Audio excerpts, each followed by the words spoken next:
So, with your kind permission, let's start the session. So, good afternoon, all the participants. I, Dr. Jitendra Jain, welcome you again in the third session of day 3. It's a great pleasure for me to welcome Dr. Meenakshi Sood, Associate Professor, for her second talk on outcome-based assessment and examination reforms. And in spite of her busy schedule, we could get acceptance for her second talk. So thank you, ma'am, for accepting our invitation. And now I request you to kindly start the session. Over to you, ma'am. Thank you so much, Dr. Jitendra. And I'm glad that I'm again part of this. I don't know whether the participants might be liking it or not to see No, the no, same face again for the second time. And then no. again the slot is after the lunch, and I have to gear them up so that I'm able to awake them, and my lecture should not be a lullaby that will make them sleep. I hope so. Actually, Anyway, we enjoyed the previous lecture, ma'am. thank you so much. Thank you so very much, sir. So, a very good afternoon to all the participants, and thank you so much for giving me this, this opportunity to contact with you all, and thank you so much for appreciating my attempts to contact with you. As I earlier also said that these type of sessions are basically meant for like a win-win situation. We also learn from you people, your expertise, your thought processes, and you also learn from art. So all of us are sitting here for learning from each other. So again, I would request that if anybody has any point of concern or has any point to discuss or elaborate upon, he or she can unmute himself and in between the session, and we can have some sort of discussion or some viewpoint which you may be doing at your end. Because in my previous, so I can share. Yeah, please, ma'am.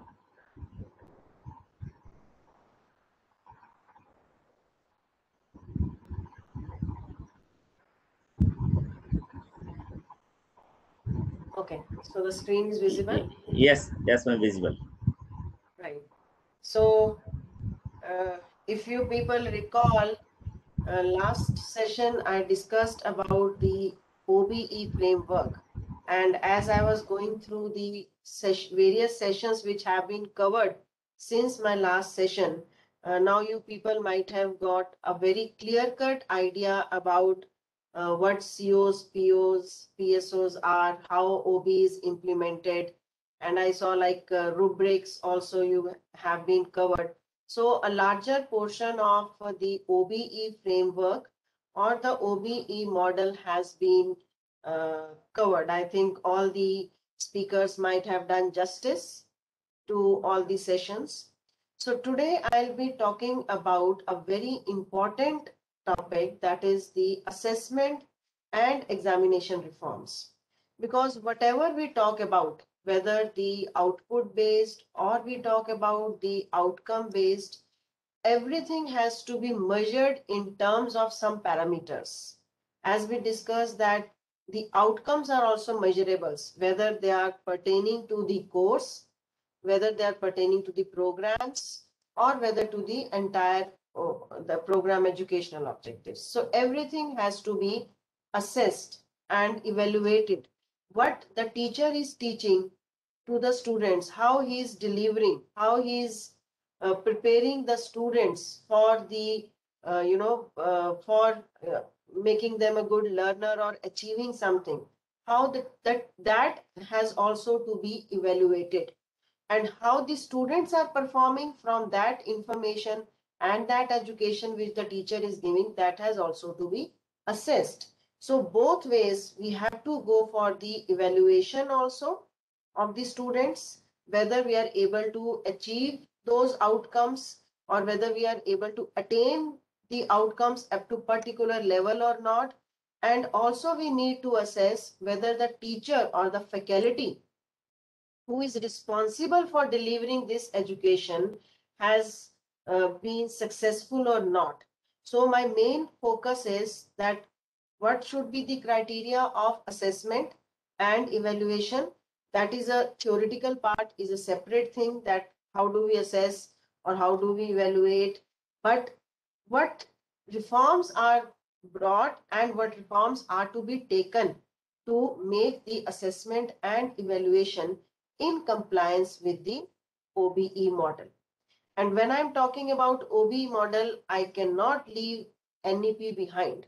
So wherever it will be necessary, I will look into, or I will try to relate that parameter of OBE with the national education policy also. Okay.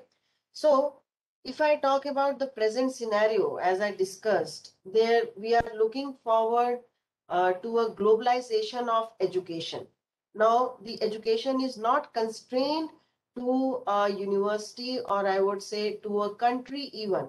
A student in a remote, say remote village of Uttar Pradesh, or any or state, any remote area, he or she is equally eligible and competent to appear for an exam or for the entrance to a any university or any institute in USA, whether a student from Bombay or Delhi, NCR region, or from UP or from Tamil Nadu or Kerala.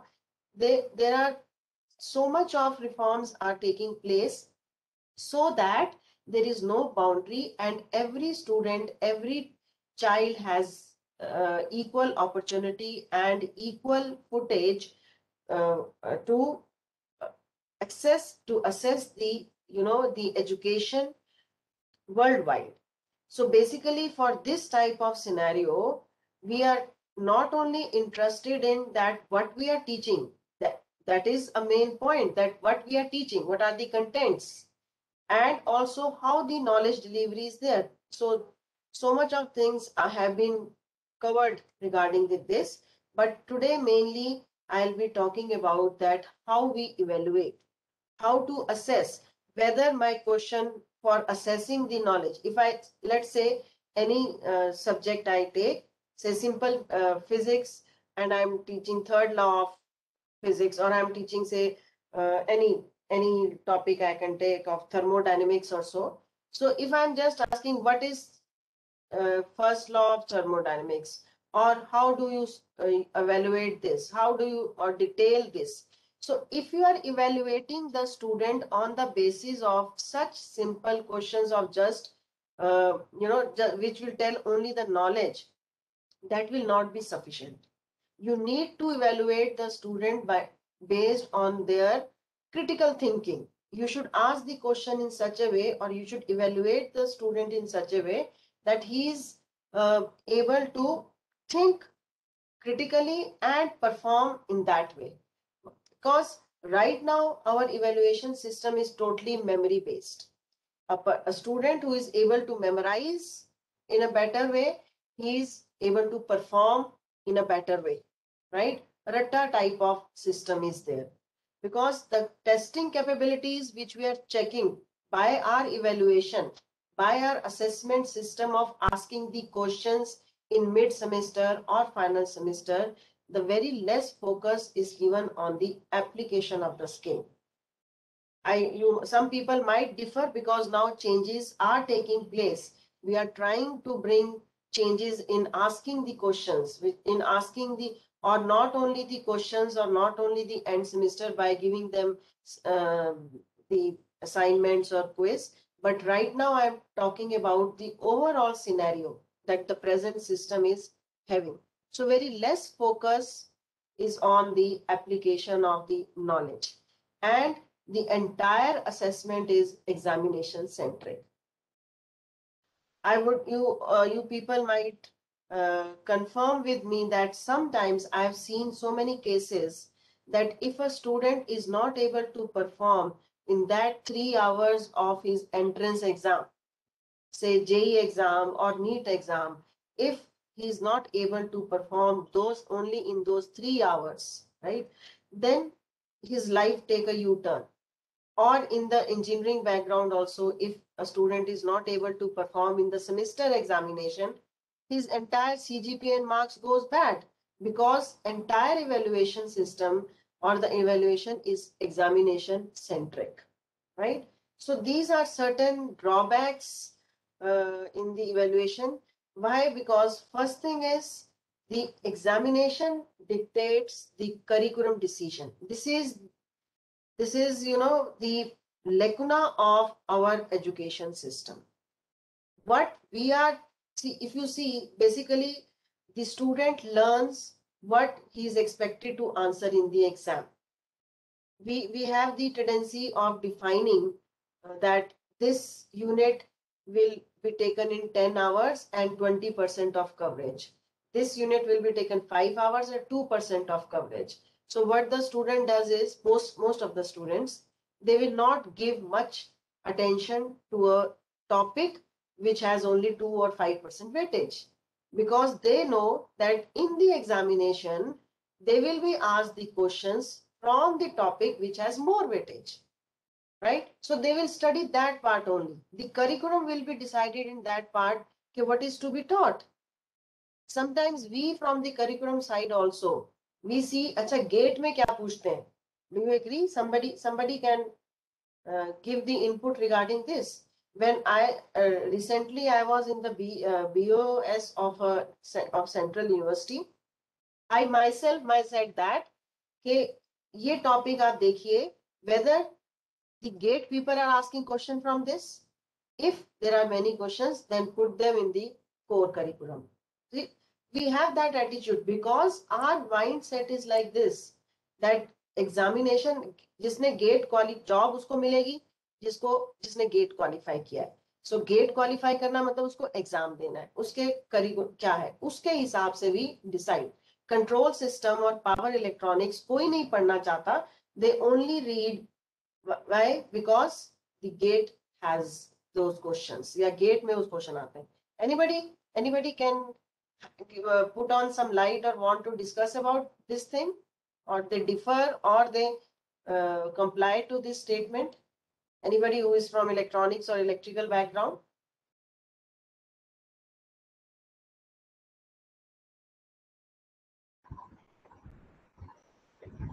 No one? Even, ma'am, in some universities, there are unit-wise dividation is also there in the syllabus. So that you have to attempt like one question from each unit. So such kind of Yeah. restrictions are there in the existing curriculum. Yeah, that has to be changed. That Yeah, has yes, to be changed, and that is going to change. No choice, like choice or unit wise, this is mandatory. You should come, you should attempt from this unit or this section A, section B. Especially in universities or colleges, I have seen that trend. So basically, yes, yes. what I want to focus upon is that the assessment and evaluation, which is the main parameter for finding out the student performance or his ability to get the job or his ability to learn, is focused only on the evaluation system.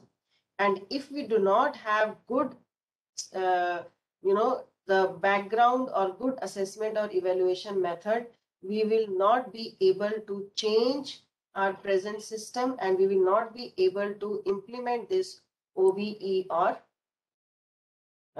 the NEP, right? So there are a lot of problems in evaluation. So sometimes guidelines are not there, human factors are there. I will not go much into details about this. So basically, what I was just mentioning was that assessment drives learning. You might have seen so many times that at the end of the semester, last 3-4 lectures when it is left, then so many students, those who have not been very regular in their classes, जो कुछ बच्चे जो जिनकी attendance कम होगी, थोड़े से lower level के होंगे, दे will come only in the last 3-4 classes. क्यों?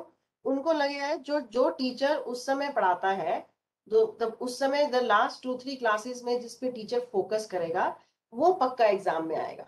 सो they are very particular about it. They will come because they will say कि अच्छा ये है, and then they will focus only on those portions कि ये main sir ने madam ने बताया है, इसके न्यूमेरिकल्स कराए हैं, तो इसका मतलब इस टॉपिक से जरूर आएगा, एंड वो उसी को पढ़ेंगे. Why? Because they know that they will be assessed based on this learning. As I was giving the example of Kate, right? So this is our ingrained, in our minds as a teachers also and a student also, that assessment will drive the learning. So it means, you see, if we want to make a student learn, if we want to make student optimally learn, we have to see how we are going to assess. And not only we have to see, the student should also know. If any teacher gives an open book exam, right? So open book exam आप दीजिए, देखिए student कहाँ कहाँ पढ़ेंगे, because they know that the level of question which will come in the open book exam, they will not get directly in any book, answer in any book. So they have to come up with the concepts, they have to know all the basic knowledge, then only they can attempt that question, right? Now, if I give the example of this present situation of pandemic, we do not have a very foolproof assessment system right now for online learning. All you might agree, we are doing it for the sake of doing, but actually we are not assessing our students properly. उससे क्या हो रहा है, बच्चों को पता है कि पेपर ऑनलाइन गूगल उस पे आएगा, ठीक है, बच्चों ने अपने व्हाट्सएप ग्रुप बना रखे हैं, राइट?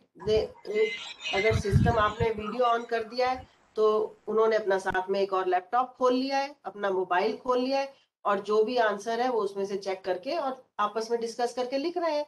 और उससे क्या हो रहा है, because they know they will be assessed by this, उनकी learning is not getting good, because they know अच्छा चेपना ही तो है, थोड़ा सा बेसिक पता होना है, बाकी सब हम देख लेंगे आपस में. और फिर बच्चे कैसे लर्न कर रहे हैं, अच्छा पार्ट ए तुम लर्न कर लो, पार्ट बी मैं लर्न कर लेती हूँ, पार्ट सी तू कर ले, इससे आएगा तो तू अटेम्प्ट करना, इससे आएगा तू. So you see, now you can relate this, कि जो हम उनको पता है कि असेसमेंट किससे हो रही है, ऑनलाइन क्वेश्चन मार्किंग से, राइट? और उसी हिसाब से उनकी लर्निंग हो रही है. अगर यही एग्जाम हम क्लास में दे रहे होते तो वो ज्यादा पढ़ रहे होते. अब ये ऑनलाइन के चक्कर में वो बिल्कुल भी नहीं पढ़ रहे हैं, right? And so this is the main criteria which we have to keep in mind. So now when we have seen that what are the drawbacks and what is the importance of assessing or evaluation, so this is just few some portion of evaluation I would just want to throw light on it. Some of we are doing it in our natural process, but maybe some of them might not be knowing about it. So just a brief summary about it. So we have formative evaluation and summative evaluation. Earlier we used to have summative, that is the entire, it was very rigid, right? And very product oriented. Final examination, that after teaching the entire course, what has been achieved. So the entire question paper was like this, ke pura saal pada and this is that. And it was also comparative and competitive, कि 50 class के 50 students की strength है, सो किसके marks ज्यादा है, again output based, right? सो किसके marks ज्यादा है, किसने उससे बेटर आंसर किया है, किसको कौन फर्स्ट है, कौन सेकंड है, कितनी एवरेज है. So that was the rigid type of evaluation. But now we are moving towards the formative. So it is very flexible, right? And it is absolute. If I say this student has attained this outcome, so it is pertaining to that particular. We are not just checking on a point basis that this student has done better than this student has done less than this, right? So comparative evaluation is less. It is more into cooperative, that the entire class has done, or the 70%, like जैसे भी आपने देखा होगा attainment का या course outcomes का attainment का, we से 70% of the class have replied this answer 70% correctly. So this is a cooperative team focused evaluation rather than individually focused कि इस बच्चे के 5 लोगों से कम मार्क्स हैं, 10 से ज्यादा है, इसका इतना है. So it becomes very, very much difference it makes. That is why right now, like, we have 40% for the formative, that is the internal assessment right now which we are doing, and 60% weightage we give to the final exam. I don't know, maybe some colleges may be doing it differently, but we do like 40% for the internal assessment, that is the continuous assessment, and 60% for the final. But with this new education policy and more OBE, they are just shifting it to now 60% will be formative. That is the entire semester progress of the student will be 60% weightage, and the final year will be only 40%. In fact, in MTech, right now, some universities I've seen, 75% is for the continuous evaluation and 25% is only for the final exam, because formative is always continuous and ongoing. The entire semester, how the student is performing. That is because it is more diagnostic. Improvement is based. If in first quiz student is not able to do better, he will try for the second. If he's not performing or he's not done his project part well, he will try further. So it is a continuous process, improvement focused, and individually it is designed, right? Then we have another type of evaluation when we say quantitative and qualitative. So we are not only, our evaluation should not be only based on the subject performance. Okay, this subject, this marks, this subject, this marks. But now that is quantitative. Now we have to look towards the qualitative also. We have to see the other aspect, as I was discussing, that the holistic development we have to see for the student. We have to see whether a student is, what is the attitude? If he is cheating or he is given as the open book exam, what are the ethical assessment can be done or not? Or what is the personality traits you are looking into? So that is the non-scholastic achievements of the student also. The co-curricular activities, how he is behaving in that, how you are assessing, the emotional stability, how he's, whether when he's presenting himself, what is the personality traits he is depicting. So these are type of evaluations which cannot be, might be done in the marks or in the quantitative way, but it can be done in the quality way. Excellent, good. So such type of non-scholastic achievements are also going to be part of evaluation for the student, right? So these are the various domains which we look for the evaluation. That and then not only, now it is self and the peer evaluation also. That lately it will be added that the feedback of the teachers, feedback of the students, and the marks of the students will also include the performance or the feedback from the peers. If you give a team, a project is given to 5 students, then all the 5 will give the marks to the rest of their peers, right? Based on not only because how the project has been done, the theory part, the test part, the practical part, that the teacher will evaluate. But this non-scholastic evaluation, whether the student was cooperative, whether the student had a good teamwork, whether he had some cognitive skills, that will be given by the peer references also. So these all type of evaluations are going to be part of our new examination reforms or the new assessment techniques. Okay, so when this is all happening and we know about that, we are teaching and system is going on for the last 60-70 years, then why do we need the examination reforms? And it is not just today we have started with the examination reforms. It has been again, I would say, a continuous process, because time and again so many scenarios change, the requirement of the society, the global requirement, the type of the technology advancement.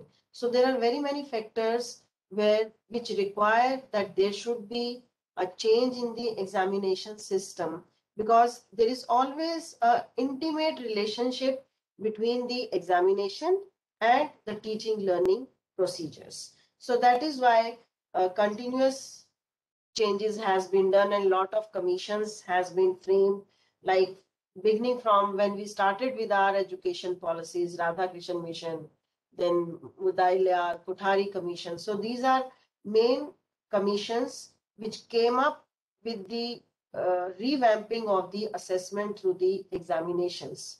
Those who are of like in our age bracket, they must be knowing that earlier we used to have 9th, 10th were together, then +1, +2 was not there, inter was there, and directly then 5-year engineering courses were there. It was shifted to 4-year degree courses, right? And then lately, if of the younger, for the younger generation, if you see the main assessment variations which were brought was presently in like the 10th board exam was given up, and the continue this introduction of CCE, like both my kids, they have gone for this continuous and comprehensive evaluation. So this was primarily it was suggested in 1986, but mainly it was very much clearly done in the 2010, I think 2009 or 10, my son gave 10th. So it was totally the CCE based. Then the semester system, right? So there are so many changes which we have also seen. Right now also we are seeing now this education policy will bring on. So various policies or various commission has been framed for moving the assessment from oral testing to written testing, internal and external assessment, continuous evaluation, right? And now we are coming up with the competency-based assessments. So like now earlier it was content-based. आपने जो exam दिया वही बातें जो अभी I have been doing. So it was earlier we call it as content-based assessment, and now we have to move towards the competency-based assessment. So how we are going to do this, and what the government proposes to for bringing this examination reform. So AICT has come up with a very particularly, it has defined the policy for reforming the examinations. And two major things, there are 3-4 things which I will cover, but two major things which AICT suggests for the examination is that we have to do the evaluation which notches up to Bloom's taxonomy.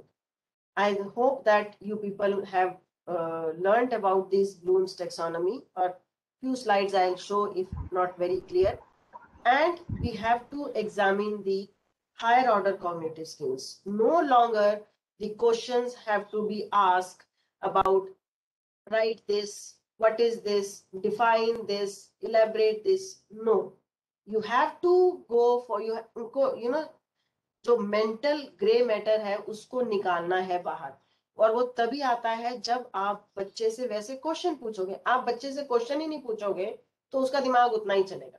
आप उसको को design करो, आप evaluate करो, उसको अगर ये कहोगे ये डिफाइन करो, वो वही याद करेगा, रोटा मारेगा डेफिनेशन की, right? So to drive the critical thinking, the creativity, that is why government is coming so much, putting impedance on the entrepreneurship and the especially it is coming with the NISP policy of entrepreneurship and innovation, because जहां भी innovation की बात होगी वहां creativity होगी. Problem solving, the government says even PhD MTech की thesis भी करनी है तो वो करिए जो सोसाइटी के लिए इंपॉर्टेंट है, जिससे प्रॉब्लम सॉल्व हो रही है, सिर्फ थ्योरेटिकल बातें नहीं हो रही है. So basically these two are the reforms which AICT suggest, that is the adaptation of OBE framework, because if you try to relate the OBEs, again we are going for the outcome base, we are not going for the output, we are individually we are not making it competitive, but we are checking the attainment of the student or the attainment of the course outcomes for the entire class. So, and it is a performance based. Main thing is it is a performance based. And second is that we have to go for the checking the higher order capabilities of the students. So in Bloom's taxonomy, if you see, I'll come to this. So outcome based education, I'm not going to discuss more about it because already lot of this has been covered, and I think all the participants must be very much clear about this OBE. So I'll talk about the higher order capabilities. So if when I say that we have to assess the higher level skills, especially degree, BTech degree people or the diploma who are in final year or the third year, they should have the capabilities to apply the knowledge, not only gaining the knowledge. See, if I talk about only gaining the knowledge, Google is there, internet is there, हमसे ज़्यादा जानता है what I am teaching, what I am standing in front of the students and teaching. They can sit in their system, computer or mobile, and they can learn much better than what I am teaching them. So I am useful only when I am able to make them solve the complex problems, or I'm able to give them that knowledge of applying the knowledge. Theory is there, concept is there, but how to apply that knowledge? I want to teach them how to designing part. So if I want to teach them design, then I should be capable of helping them to analyze and synthesize. So these type of higher level skills are to be, used for assessing, for this assessment process, so that students are able to learn. And then not only the higher order, but also the professional skills. Sometimes the students are very good in marks, good in theory, they have good CGPA, they have good marks, but they do not have these good professional skills. They are not able to communicate. They are not able to work in team. They are not confident. So these are more important elements which the government or the industry also. Industry is also looking for. You see, nowadays, I tell you, okay, one thing I may be digressing, but just to bring it to your notice, top 10 companies of world, Apple, Google, and EduSat, and management company also 3, 4, Erston and Young, they have opened up the employment for the students, those who do not have any degree. Just they have the skill and they are professionally skilled. As theoretical concept wise also, and the profession, and also the soft skills. So they are not bothered whether you have the BTech degree or MTech degree. If you are skilled, if you have that cognitive and critical thinking capability, you are welcome. Top 10 companies, you can just Google it and you can search that these companies are looking for this. It means, how should we assess our students? How should we bring in that quality? And you see, nowadays also, IT company does not see whether the student has a civil degree or mechanical or IT or computer or electronics. They see whether a student has that capability of analyzing the thing, whether the student has capability of maintaining his calm and sustaining the pressure and solving the complex problems. It's okay for them whether he is BTech, because when they say that he is an engineer or he's from NIT or IIT, the employers know that he has that capability to think. He has that capacity to apply the knowledge. So that is why this OBE is coming up so strongly about how to assess them and how to ask questions. Now, this is very interesting, the cone of experience which Professor Deshpande has given from IIT Bombay, that if a student reads, right, anybody, so he will only remember 10%. And what we ask, or if a student hear, if he does not read and hear only to the teacher class, then he remember only 20%. And what type of questions we are asking? Define, list, explain, describe. If a person sees images and watches videos, they remember 30%, right? Or then you take it them for the visit, right? Practically, if they see, if they watch a demonstration, they can remember 50%. And what type of outcome we can ask? Questions type, apply, demonstrate, because they have themselves saw those demonstrations, how the practical things are happening.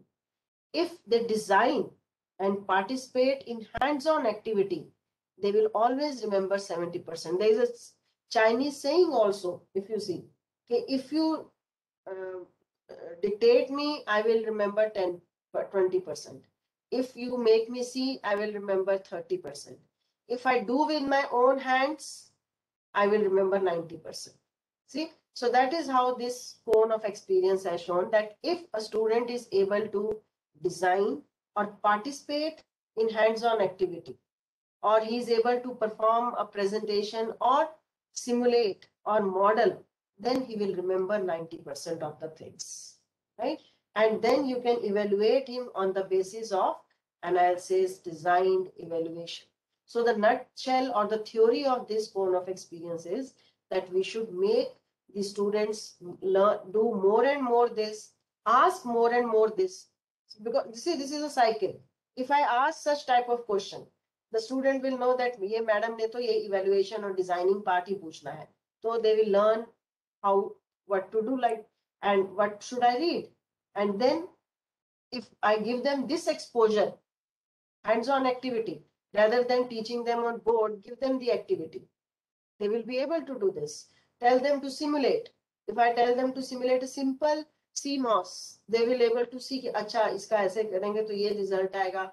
Rectifier, simple rectifier दो उनको और उनको कहो कि आप इस पे कर दो, कॉम सिम पे या इस पे लैब व्यू पे, they will come up with so many ideas. अच्छा वेव फॉर्म ऐसे बनेगी, अच्छा ऐसे जाएगा, because they are able to relate, that cognitive skill enhances.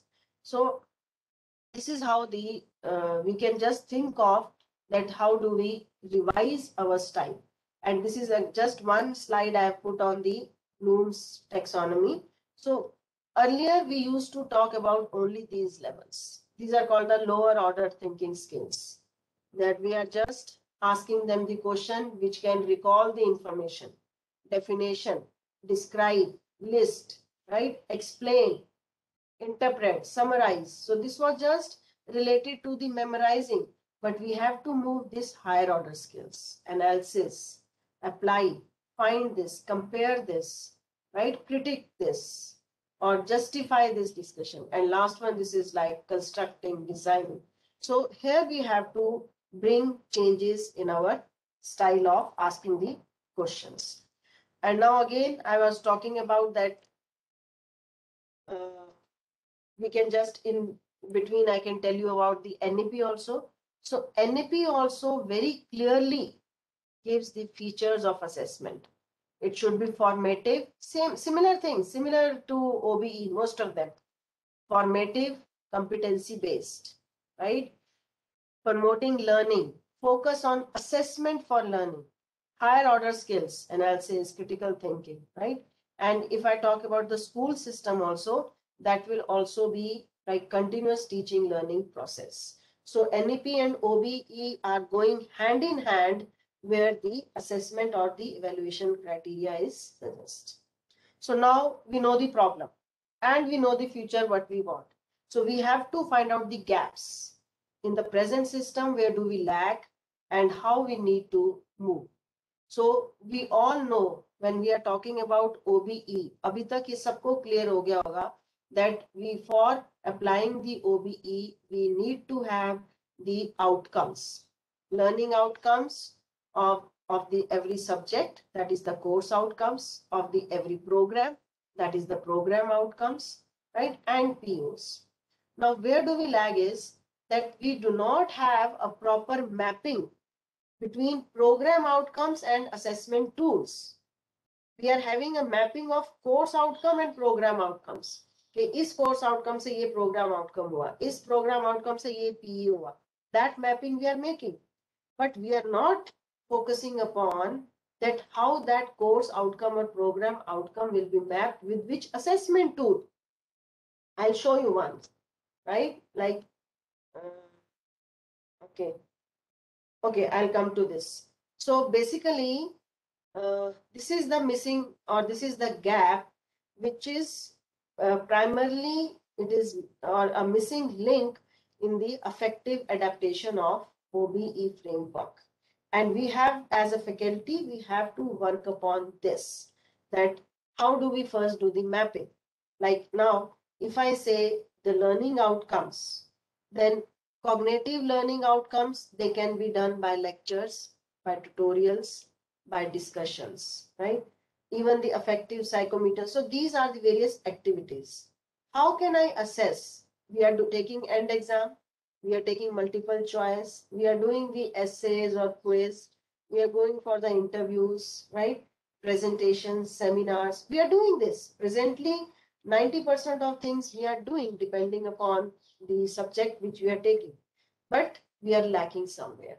And how do we do it? That is, if I say the what assessment strategy we should employ is, so step by step I will go, and that is every course should have a course assessment plan. Every faculty should prepare a course assessment plan before beginning the course, right? And then I will talk about some few changes about the question paper structure. We have been in habit of asking the questions, preparing the question paper, but now some style has to be changed to cope up with this examination reform policy of the government. And then one alignment matrix to map the quality, to maintain the quality, right? So these assessment strategy should be applied for every course, for by every faculty. So when I say one by one, I'll discuss this. So when I say the course assessment plan, so first align all the assessment with the learning outcomes, especially with the course outcomes, if not with the program outcomes, but the assessment should be aligned with the learning outcomes. I just want to show like this. Okay, now see this. So this is one assessment matrix.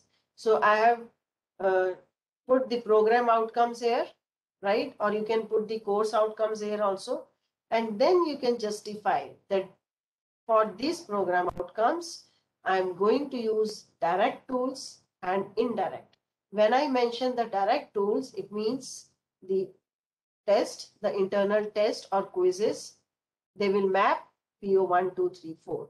The assignments which I'll be giving, they will map 1, 2, 3, 7, 9, 10. Because now if you remember POs, so this is lifelong learning, ethics, human and ethic values, lifelong learning, then जो भी ये सारे हैं, right? So you can just map कि ये course में I will take the test for these things. I'll do the assignments for achieving these, attaining these program outcomes. So if there is a lab or seminar or industrial training, then these program outcomes. So these are the direct tools.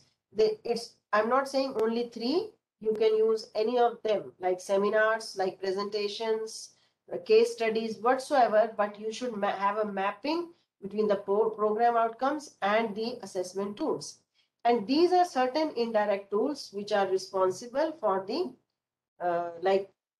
exit surveys, faculty survey. They may not be relevant to the every course, but they may be relevant to the entire program.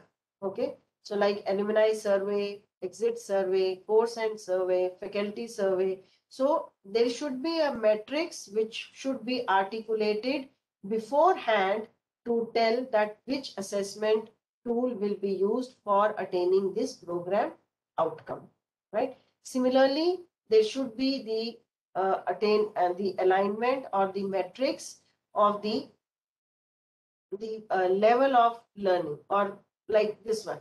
So this course we are going to have 2 course outcomes, and they will be related to these program outcomes. This course has 3 course outcomes, and they are related to course. So this is for the entire 1 semester. So this is articulation. If I talk about one course, so it is like this. So you have 5 course outcomes, 12 program outcomes. Just map them. This is the before the beginning. Map them with the between the course and program outcomes. So this is expected that the course outcome 2 is strongly related, right? It is strongly related to program outcome. Similarly, course outcome is strongly related to PSO. So this is to be articulated in the very beginning of the course. So first point is that you have to formulate your course assessment plan. That what are course outcomes, what are program, this you know, the mapping, this you know, The third point is that metrics between the assessment techniques and the program outcomes or the course outcomes. Then comes the second point is the question paper structure. So we all know about the style, quality of question paper has to be maintained. But now the focus is that each question should be clearly mentioned with the which course outcome it is related to. How many marks when you are putting? We are always putting the marks, right? Every question we give the marks because we have to assess on the basis of those marks. But then now every question has to be mentioned that what is the course outcome and also the Bloom's taxonomy level. So if I show you the one paper, like say this is the one question. So every question should have the course outcome mentioned that this question is related to course outcome 2 and then the marks. And you can also write here the Bloom's taxonomy 3. So BL level 2. Here this is the design problem. So this is the course outcome 3, these many marks, and here it should be BL5. If this is with you, then at the end, when you are doing the attainment or the mapping, then there will be no problem because every question kitne marks ka hai, which course ke saath hai, which Bloom's taxonomy ke saath hai, this gives a very clear-cut picture. So question paper, I will not talk about that what type of questions you are asking, but yes, we have just mentioned that Bloom's taxonomy has to be taken care of while choosing the question paper settings, because you have to find out the the verb action verb statements from the Bloom's taxonomy. So if you see this, again the same things. So if you just want to ask them the final examination, some question about describe, identify, or you are asking them pertaining to understanding of the concepts or not. So you can summarize, interpret. So these are some examples of the action verbs which can be used to ask the questions. So instead of asking them simply define, ask them to modify, right? Frame the question like for analyzing. So when you are going to ask the question to analyze, obviously he has to think about the question and he has to remember what he has learned and then only he can analyze. So if you are using these type of questions, asking style of questions, a student will himself be, marked, or it will be moving towards learning by creativity learning. He will be forced to think. If you ask them to simply create or simply develop, so these type of questions is to ask, then you should be making the students move in that direction knowingly or unknowingly. So just try to bring a change in your style of asking the question. But again, with my experience, I say 20% question still, or 10% of the question in the question paper should be still related to some portion of the lower order Bloom's taxonomy, because we have to take care of those students which are not that very sharp, or I would say that who are not very some slow paced, or they do not have that cognitive skills. So we have to make a balance, right? We have to make a balance between the style of asking the questions, type of questions, and the level of hardness which we are putting in the questions. So this we have to take care. Then comes the alignment metrics. And for this, in chat box, one query is there, man. Yes, I'll just see. Let me see. We shall stress more upon apply, analyze, create. No, yes, ma'am, it is clear right. now. Yes, ma'am. Yeah. Okay. Then we have that we cannot do with remembering. Right. That's what we cannot do with remembering. But ask them the question which will force them to remember. Instead of asking the simply define this, right? Ask them to elaborate, or ask them to compare, or ask them to apply that. तो जो student को apply करना है तो उसको remember तो होगा ही ना कि मुझे ये अप्लाई करना है, तो है क्या चीज, But then I was just saying, keep a balance.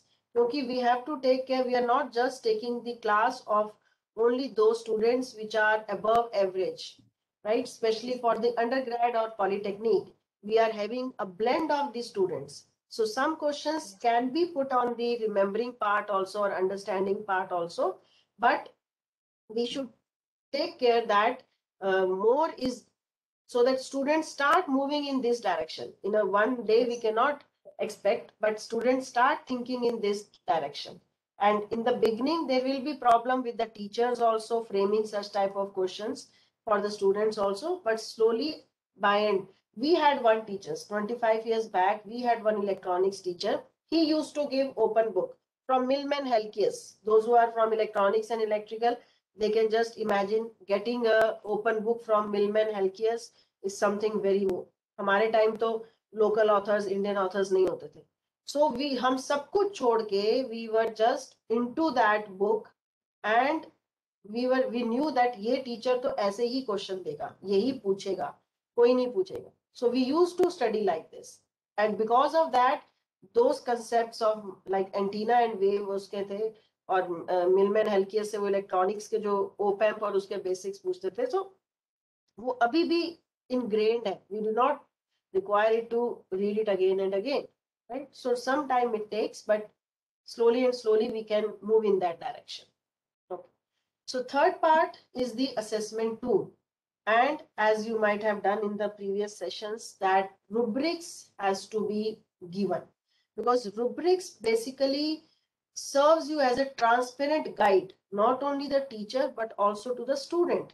Student also knows on what grounds I will be assessed.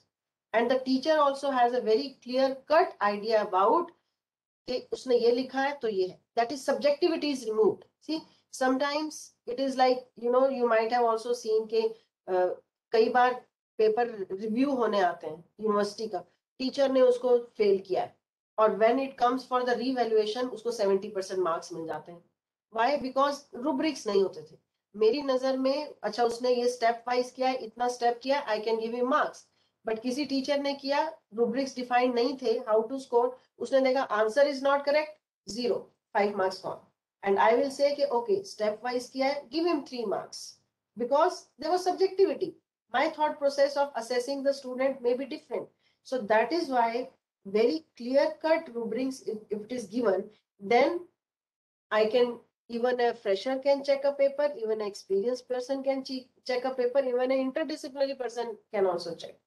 So they should be very much clearly, mentioned this or they should be very clear cut defined before the beginning of your session, so that students have a very clear cut information about that on what criteria, what aspects I will be assessed, or on what points I have to more focus upon. So these you might have already seen, that make a table where you can write what are the performance criteria, that is what the dimensions, whether the student is able to understand, whether the student is able to apply, whether the student is able to design or create the problems. And then these will be the criteria. And here you can give the marks based on how he has defined. So once it is done, simply totaling will give the marks of the student. So this is how the rubric should be done. Then marking scheme also, we should be, I know this is a very common practice which has been, we have been doing since so many years, but I suggest that again, like rubric, because rubrics will again give you the marks, total clarity in marks. If this is a 10 marks question or 5 marks question, it should be clearly indicated 1 plus 3 plus 4, 2, right? So that a student knows that if I have 1 mark is allocated for this, 2 marks is for the designing, the mathematical part or the formulation, 3 mark is for the designing. So if it is very clearly breakdown is given in the rubrics form also and in the marking scheme also, so the again subjectivity will be removed and it will guide the student also that where I have to lay focus upon. Okay, So this was that how we have to modify, or what assessment strategy we have to maintain, or we have to follow when we begin with our course. Then comes the attainment, right? So attainment, again, we have to do the, because we started in the OBE, as I talked about the PDCA cycle. So first part we have done how to frame COPOs, right?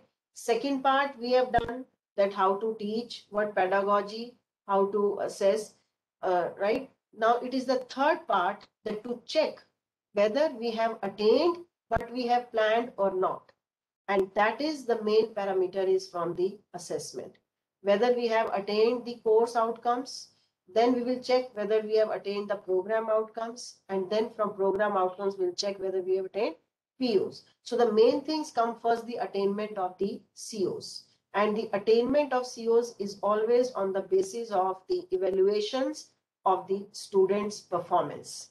How our students are performing, how we are how they are like getting the marks and all, what are the average marks, how they are doing.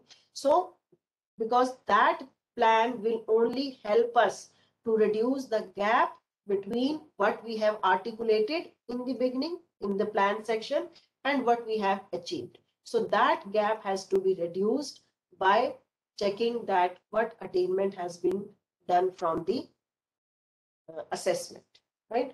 So first one is like assessment from COs. So if your faculty, or you can make such type of, the tabular one, such type of document for every course. First time doing it will be a headache, will be, something very dicey, but once it is done, then it is a, treasure for everyone. So like once, if I say, for like this is for the civil, so first this is PO1, engineering knowledge, it is given, right? And the COs which you have given, from there CO3 maps to this PO, and this is able to understand the mixed proportion techniques. And how we are going to assess, we are going to brief, ask the question related to the explanation, right? Here we can, you put the Bloom's taxonomy also. And so this one, so mapping will be CO3 with PO1. So if such type of thing we are able to do for all COs, right? Okay, I had one more example also. Maybe I have left that slide. So such type of, if we are able to do, that will be wonderful. But otherwise, what we do is now for attaining, for every CO, we mark for every exam. Like, so these are 4 COs, okay? And 2 examinations are there, T1 and T2. And these are the assignments or the internal marks, and this is the lab. So every CO, so this CO1 is mapped with PO1, CO2 is mapped with PO2, so this is already predefined through this articulated matrix which we have done in the beginning. And now this will justify that in the first exam, question 1 and question 2 map to CO1. Question 1 and question 2 in T2 exam map to CO3. So this mapping is done. So every subject should have this type of map with the CO and the POs inbuilt and the exam. So every assignment also, internal assessment also, everything can be marked here. Okay. Then once this is done, when you check the question papers, now in question papers, it is mentioned that question 1 is mentioned that it is related to CO1 and CO1 is related to PO1. And you have also the marks allocated to the that question. So total marks, now you see this, total marks is 10. This is CO1. It is related to PO1, and question 1A, B and question 2A, B, they are related to CO1. And every student, how many marks they have achieved can be jotted down here. Make it in an Excel sheet, make it a program common to all your all the faculty. You can, one program can be made in this. So just put in the marks of every student, the total marks will be come here. Total marks will come for every student also, right? And then you can find out how many percentage of marks that student has achieved, and then you can check whether it is like here we have defined that if 50 to 70% students are getting these marks, then attainment is of level 2. If greater than 70% of the students are getting 70% marks, then the attainment is level 3, and 50% is less, then it is 1. So this is predefined. Okay. And here if you see, this can be very clearly give you the idea of whether your that particular CO is attained or not. So you see, wherever you have more than 70, 60, on the basis of this, it is based on scale 3. As scale 3 is maximum attainment, 2 is mediocre attainment, and okay, 1 is not here, so it is less attainment.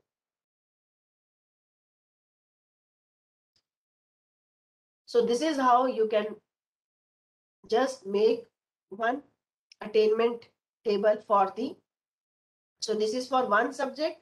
Similarly, you can do for the entire subject. Okay. So you will finally see whether the target has met or not, whether it is attained or not. So this is how you have to be. And then finally, like this is again the same, strongly related, moderately or low. And here the final is done. That CO1 is 77.78. So it is attained. CO2 77, it is attained.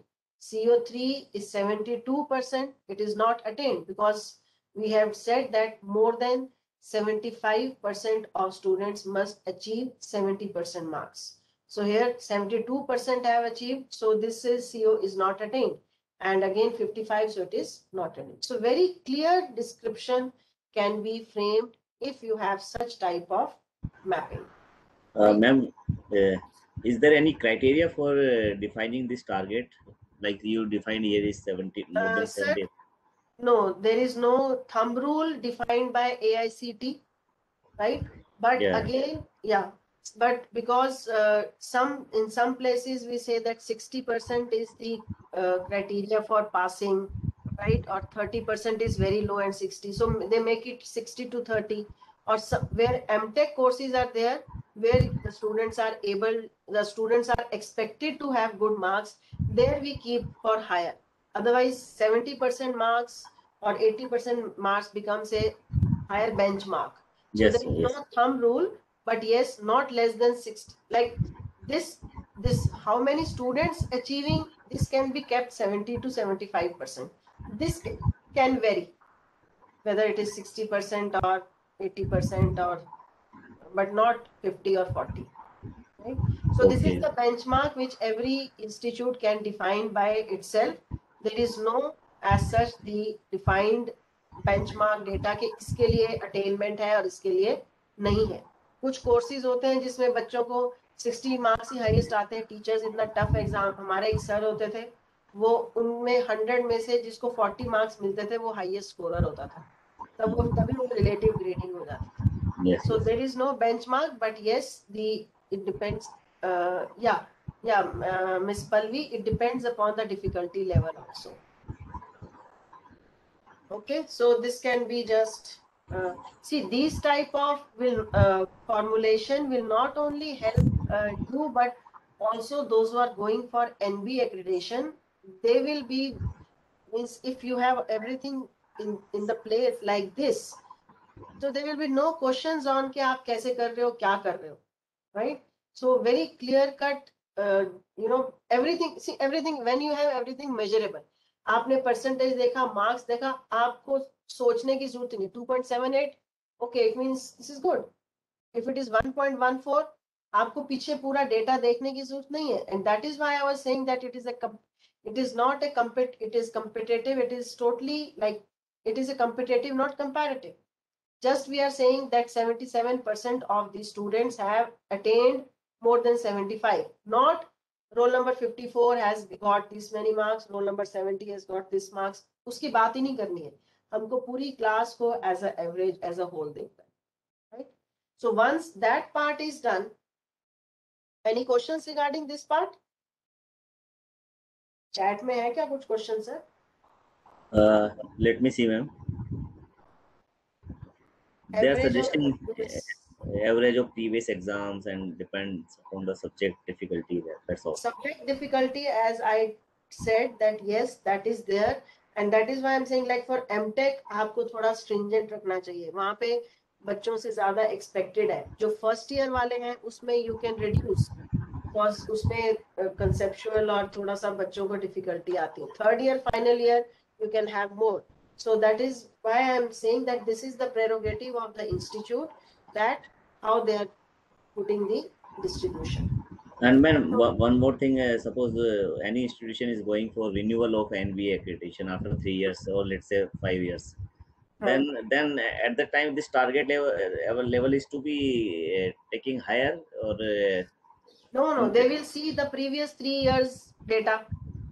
So how you have attained, right? वो Okay. बहुत लो भी नहीं होना चाहिए कि आप ये नहीं कि आप 60% पे कहो, या आप जो भी रखो उसका आपके पास एक वैलिड रीजनिंग होनी चाहिए. और no, ये no, ma'am. नहीं I am asking about like after after renewal of the NBA accreditation. So अगर whether आप अगर आपकी प्लेसमेंट पहले से बेटर है, अगर आप हाईलाइट करना चाहते हो आपके रिजल्ट्स उससे बेटर आए हैं, ये इम्प्रूवमेंट तो आपको थोड़ी दिखानी ही पड़ेगी कि आपने पिछले 3 साल ये किया था 60-40 पे, उससे हमें ये अटेन होके and now we are moving in the higher end. It's better to always show the positive. Yes, one question also is there in chat, that every year should we increase the target? No, not every year, but at least जैसे वो batch wise है, we can see. So every year in the sense that जैसे मैं कहती थी कि first year, no, I don't. Maybe this is a point of discussion. It may have both pros and cons, but I don't feel that every year we should increase the target. Right? We have to year wise. I said that first year we can put the ratio or the percentage of the students to be at lower end. Second year utna hi, third year usse zyada. But every year I don't think. But yes, it's a like we can have discussion on it, but I'm not very clear cut about that we should go or we should not go. Okay, ma'am. Thank you. Okay. So after this CO attainment for every course is done, then we have to go for the semester, the whole semester mapping. So all these POs, and the subject wise, course wise, again now they have to be decided, because as I told you, the attainment of everything will be based on the assessment, right? Yes, Dr. Vidya is saying if you achieve the target, we can. Yeah, that's what I'm saying. But every year, maybe the same type of students. Okay, again, there can be a lot of discussion on this.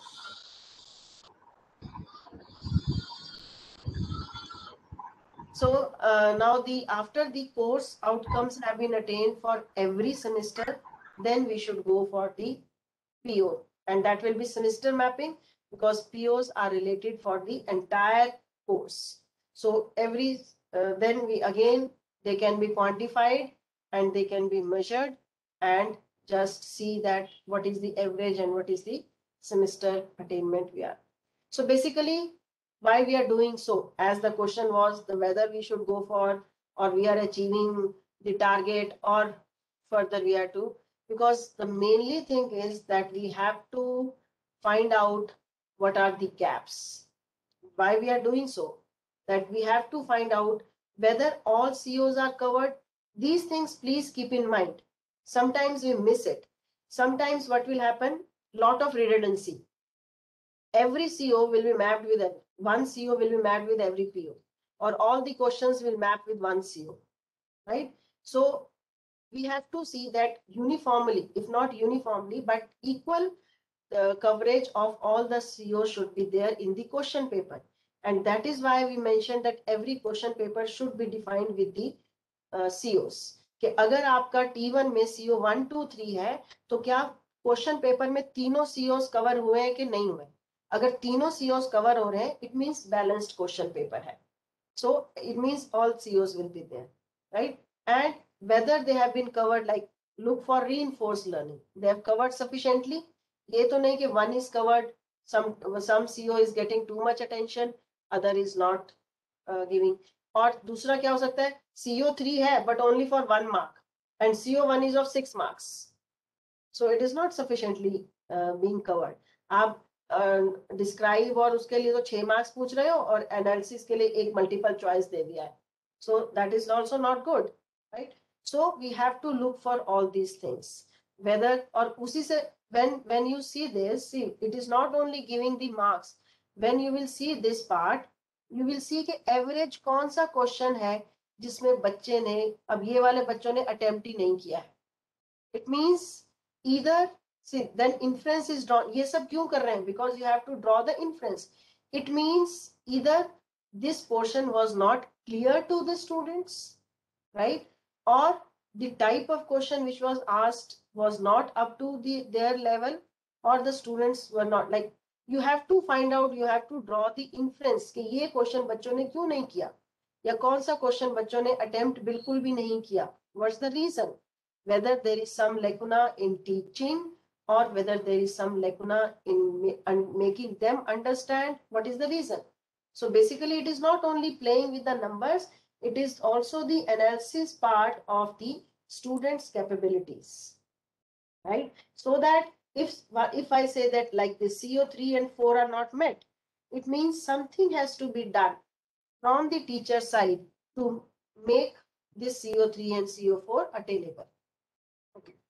Okay, so basically all this exercise is for looking out for the whether we are not overloading the course content with something extra, or we are not touching. Usually 5th, 4th, 6th unit पे जब तक जाते हैं तब तक time हो चुका होता है तो टीचर भी ब्रश अप कर देता है, या एमटेक कोर्सेज में सेमिनार दे देते हैं, राइट? सो ये सारी चीजों को स्टडी करने के लिए और इन्फ्रेंस ड्रॉ करने के लिए ही we are doing this. Okay, so this is like what we are looking for and how we have to do it for in our colleges for NBA part also. So if I now talk about NEP, because अभी हम OB और NBA की बात कर रहे हैं, but this NEP has come up and it is coming up with a very force, so we have to get ready for this also. So NEP में they have given up a called PARAK, Performance Assessment, Review and Analysis of Knowledge for Holistic Development. So this is going to be the another thing to keep a regular check on education system, right? So this is basically a National Assessment Center will be there. A common center will be there, which will be taking common examination for all type of admissions. Whether it is engineering or medical or law or arts, a common exam will be there, which will set the norms and standards and guidelines and monitor the learning outcomes in the country. A standard body will be there and they call it as PARAK, right? Then you have, they will evaluate higher order skills as I was just talking about, and the marking system has also be based upon child aptitudes and answer be based on the scores that can be calculated. That is basically the rubrics, right? So NEP also talks about the similar things which we are doing, but on a more exhaustive way. Okay, so this was till this slides I was talking about the direct assessment, but we have to do the indirect assessment also, because certain POs, basically the POs after PO6 or PO5 are more into the indirect assessments, right? So for this, like exit surveys, the students, those who are going after final year or even after every year, when they are moving from first year to second year, there should be some feedback, some surveys should be taken. Some surveys from the stakeholders, from the parents. We used to take the feedback from the parents about, which will not only talk about only the education or the studies, but also hostel facilities, the infrastructure, the the labs, all these we were taking care, the feedback and the input from the parents. So that is also the attainment of POs through the indirect assessments. Okay. So this was, so indirect surveys can be done. And then we have like certain exam reforms which come in with the unforeseen, right? These are things which the government is planning, that how to set the question papers, how to audit the question papers. These all, the difficulty level, these are all set. Even if you say the JEE exam, you see the JEE exam has 4 or 5 codes, ABCD series. When they are making that JEE exam, the question papers are said that if first question of all the series will have a same difficulty level, when they make this question paper, if I'm asking question number 1, so the Bloom's level of all the question ones of all the series will be same, so that irrespective of any student getting any series A, B, C, D, his cognitive capability, his mental alertness or intelligence should not be varying on the basis of the series which he is getting. So the how to frame the questions, whether easy, moderate, like हम जब उसका बनाते हैं, I don't believe in those universities जो क्या करते हैं, teacher से 2 पेपर बनवाते हैं, ठीक है, और एक को मेन में दे देते हैं और एक को सप्ली दे देते हैं. नो, बिकॉज जब टीचर 2 बना रहा होता है वो सेम मेंटल लेवल के बना रहा होता है, तो वो मेन के लिए ठीक है. जब आप सप्ली का बनाते हो, then you should have a step lower than that. It is my viewpoint, right? So there are certain reforms which takes place time and again, like this COVID-19. They made us to change the entire system of evaluation.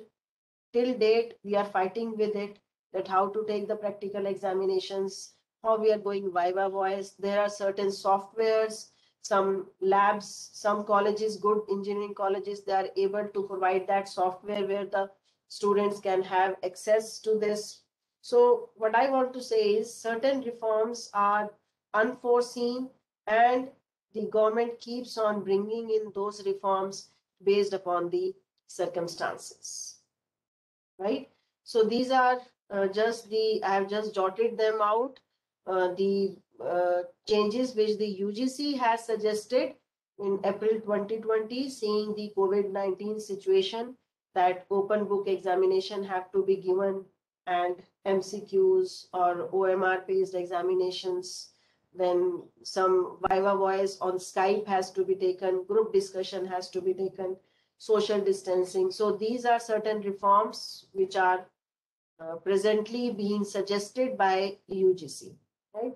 Lastly, I would just introduce this now. There is a OBE system software also, which I just came to know about last week when I was preparing this presentation, that they have come up with the OBE system software where you can just put on COPO marks and they will generate the reports. So it is a sigh of relief for our teachers that we have that software which can generate the reports of COPO mapping, students' attainments, everything, all these figures. So it is high time that our college buys that software to track the progress.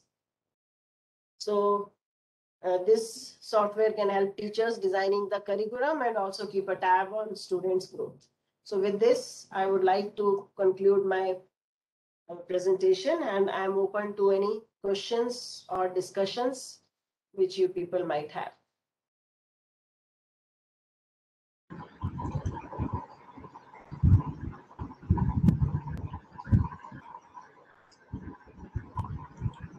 So any questions from participants?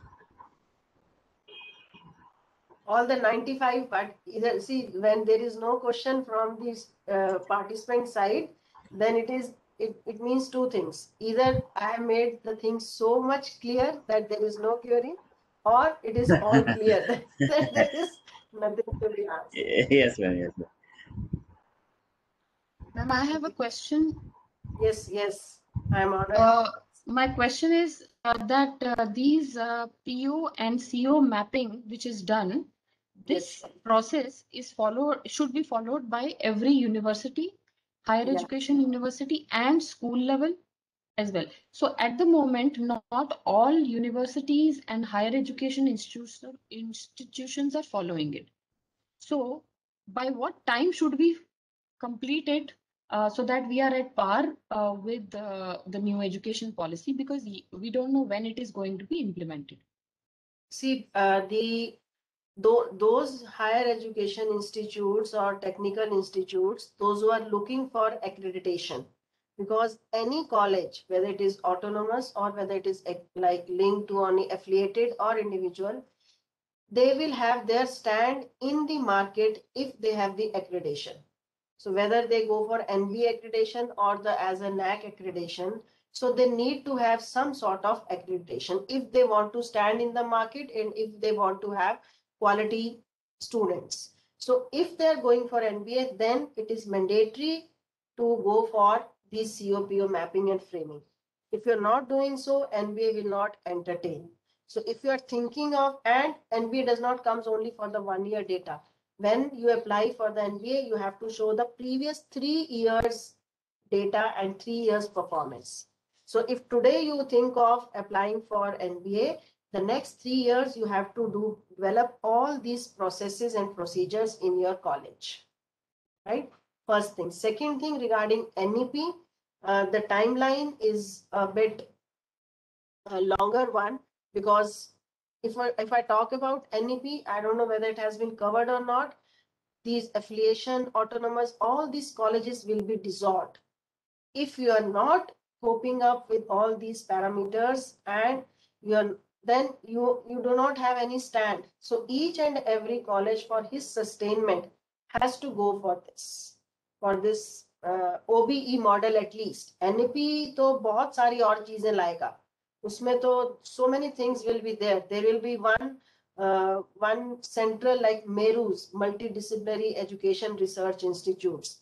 Every district will have one multidisciplinary MERU, and then all the colleges will be under it and it will decide. So NEP to bring about hell lot of things, but right now for another 5-10 years accreditation is must. NEP उन colleges को बिल्कुल बंद कर देगा, shut down, जो accredited नहीं होंगे, जिनकी कोई भी quality assurance नहीं होगी. So it is high time that every institute, every college should begin with this procedure. Schools are not clear about as that whether schools are doing this or not. Not in OBE right now, but they have their own CCE methodology in which more or less they are doing the similar thing, not exactly the same things.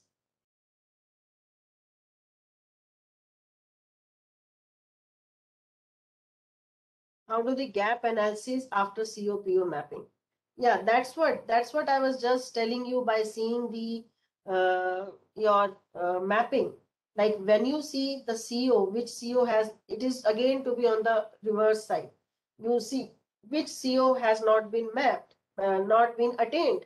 So not attained means जो criteria आपने रखा है कि 70% of the students are not able to achieve say 70% marks, or I say 60 marks. 60 is first division. If I go by that mind also, कि first division कितने बच्चों की आई है, पहले भी हम ऐसे ही करते थे कि first division. So it means 70% of the students are not able to get 60% marks. So it means some analysis, it has to be done in the reverse. कि या आपने क्वेश्चन सही नहीं पूछा है, बच्चों को समझ में नहीं आया है, या टीचर ने वो चीज ढंग से नहीं पढ़ाई है कि बच्चे उसको समझ नहीं पाए हैं, या वो मटेरियल वहां नहीं था, या बच्चों ने उसको ज्यादा इंपॉर्टेंट नहीं समझा कि उसकी आपने प्रॉपर वेटेज नहीं दी थी. So this analysis has to be done, and it is again the feedback part, reverse part, so that next time when you are teaching, when the teacher is teaching the same subject, he knows कि ये वाला attain नहीं हुआ था, तो इस topic पे मुझे ज्यादा फोकस करना है, इसको थोड़ा सा और इसमें कुछ डिफरेंट स्टाइल से पढ़ाएं, कुछ डिफरेंट तरीके से करें, so that part is well taken by the students. So that type of analysis has to be done with the COPO mapping. Any other questions? Yeah, good evening, ma'am. I'm Dr. Santosh. I'm audible? Yes. Yes, sir. Yeah. Yes, sir. Ma'am, can you please focus on the direct and indirect attainment? Yeah. Direct attainment is basically which is related to the examination part, the test, the quizzes, right? The presentation in which you are assessing the student through the things which are directly measurable or on marks जिसको दिए. Indirect assessments are, like I told you, the surveys, the feedbacks from the stakeholders, from the students. जैसे आप बच्चा industry training करने गया, ठीक है, आप जब वो इंडस्ट्रियल ट्रेनिंग करके आता है, you take a seminar and you mark it for 2 marks, 4 marks, whatsoever.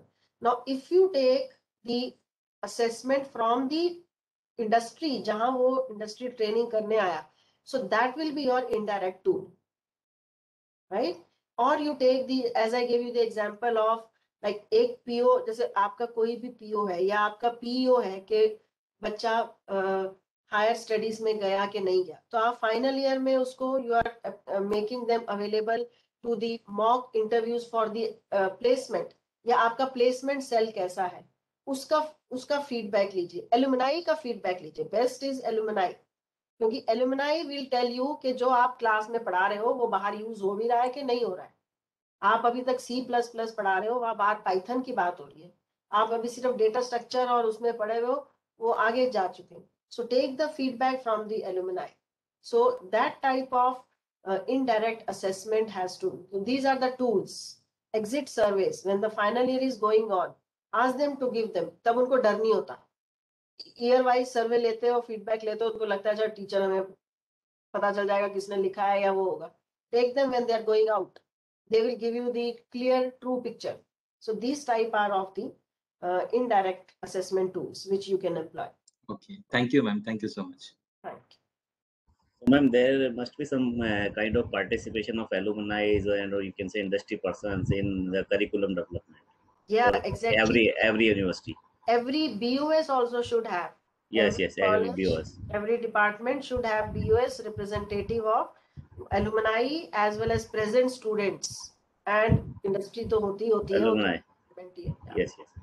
Right now, I don't think so. Any BOS is having alumni as a part of it. वो होना, उनसे फीडबैक, मतलब चाहे वो आ नहीं पाएंगे, मे बी बाहर होते हैं, बट कुछ मतलब they can be means where you can take some inputs from them. Yes, yes. जैसे कोई एलुमनाई आपकी अच्छी जगह है, उसको बुलाइए, everybody will be happy to come to his alma mater. उसको बुला के एक उसका वेब सेशन करा दीजिए, उससे डिस्कशन कराइए, तो बच्चों को पता चलता है कि बाहर क्या सीन है, क्या प्रैक्टिकली हम कहाँ स्टैंड कर रहे हैं या हमें और क्या करना चाहिए. तो एलुमनाई भी खुश होता है. अभी हमारी Yes. एलुमनाई मीट होती है, आओ खाओ पियो डीजे करो और फ्रेंड से मिलो और चले जाओ. तो वो थोड़ा सा उस पोर्शन को भी देखना चाहिए कि जब बुलाओ तो फिर use those alumni also. Yes, yes. So, any other questions from the participants?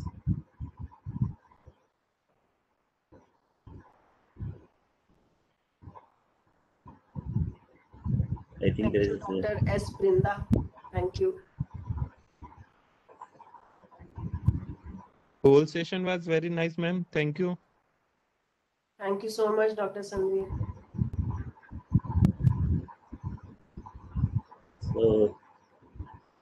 So I think there is no question. So let's conclude this session. If any other questions are there, my email ID is with you.